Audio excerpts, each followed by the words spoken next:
You know the feeling.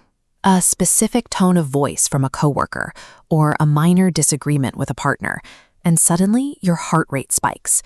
You react with a surge of defensiveness or anger that feels disproportionate to what actually happened. We tend to judge these overreactions as personality flaws or emotional weaknesses, but what you are experiencing in that moment is a physical reflex, an involuntary response from a nervous system trying to protect itself.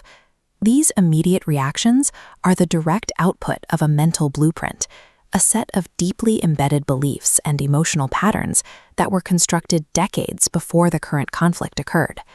To understand why we behave this way as adults, we have to look past our current circumstances and examine the chaotic construction site of the infant brain. Long before you could form conscious memories or use logical thought, your emotional responses were already being hardwired into your nervous system. The critical window for this wiring is the hyper-fast development phase that occurs during the first 2 years of a newborn's life. During this period, the brain builds a foundation of expectations about whether the world is safe, how others will treat you, and what you must do to survive. This entire blueprint is built implicitly through nonverbal and emotional memory, before we even possess the words to describe our own lives. A newborn's brain requires a massive amount of physical space to grow in the first 2 years. That's why infants have a fontanelle, the soft spot where the skull bones have not yet fused together. At birth, a baby's brain is closer to its adult size than any other physical structure in the body, and it continues to grow at an astounding, unrelenting pace. We call this period synaptic blooming. These isolated neural cells are multiplying and reaching out, forming an elaborate system of communication through a dense network of connections. During the first 2 years, the brain forms over 1 million new neural connections every single second. This staggering rate of physical growth creates the hardware for all learning, allowing early experiences and interactions to condition how a child will eventually think, move, and feel. As these connections multiply, the growing brain cells press against each other inside the tight space of the skull. This physical pressure is what creates the folds, curves, and ridges we see in the adult brain. Synapses are the gaps between neurons. The brain releases neurotransmitters to bridge these spaces. Repeated experiences strengthen specific pathways, while unused ones fade away. As the child learns, the growing network buckles and folds, physically adapting the brain's architecture to its environment.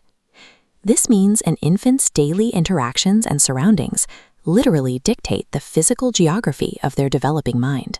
Because the brain is so adaptable from birth to age 7, it behaves like a sponge, rapidly absorbing and identifying with its environment for the sake of survival. During these years, the logical executive brain is not yet mature. This forces the nervous system to wire experiences directly into the limbic system, the emotional brain, and the brainstem, which controls survival. If a child is repeatedly criticized or forced to care for an unstable parent, they internalize that environment. They may adapt by becoming hyper-responsible or highly defensive just to stay safe. The nervous system stores these patterns to predict future outcomes. It learns to fire up the survival response whenever it detects a familiar tone or conflict, even years later. Over time, these repeated survival adaptations solidify into the deeply embedded emotional patterns and personality traits that we carry throughout our entire adulthood. These early blueprints operate largely outside of our conscious awareness. Your nervous system remembers the emotional weight of childhood experiences, even if you have no verbal memory of the events themselves. Because this blueprint is unconscious, parents often raise their children using the same habitual tools and emotional reactions that were passed down to them. This creates a transgenerational cycle. A dysregulated adult system shapes a developing infant system. When an adult cannot self-regulate, chronic stress wires the child's nervous system for that survival state, making the cycle repeat in the next generation. Without an intentional intervention, we are often just repeating the same generational patterns of stress that our parents experienced. While these early years have an enormous influence on our lives, your childhood blueprint is not your destiny. We are not doomed by our early wiring. This is the power of neuroplasticity. New experiences practiced often can actually reshape and rewire existing neural pathways. By practicing self-awareness and learning self-regulation tools as adults, we physically create new pathways, overriding old blueprints of survival and fear. When we learn to regulate our nervous systems, children witness those tools in action, absorbing a blueprint of safety instead of stress.